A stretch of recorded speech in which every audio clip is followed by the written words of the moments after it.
With the ability to cast large amounts of aluminum round stock, it came time to finally make something from it. I had proven its machine ability with the first project, a replacement socket driver handle for the plastic one that cracked. The next idea arose when I was building a dolly for my Foundry tools. I tried attaching the handles made from 1-inch electrical metallic tubing with conduit hangers, but they weren't strong enough. Furthermore, this is galvanized tubing, so I did not want to weld on it for the handle portion. I decided to make brackets and extensions for it from the aluminum. First step was to turn down the rods to 1 inch in the lathe. I designed the molds so they cast at 1 1/16 inch, that way they clean up at 1 inch, provided the mold doesn't mismatch.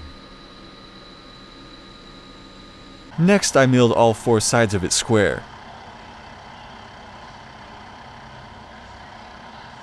I drilled 2 9/32 holes for the 1/4 inch mounting screws. I made 2 spacers to fit into these holes for clamping during the boring operation.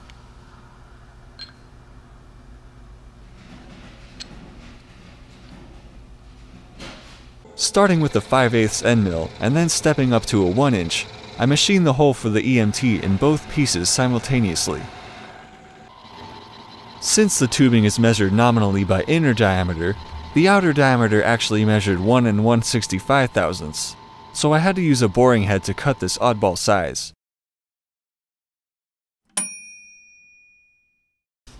Once all the pieces were completed, the handle was installed, and this thing is rock steady.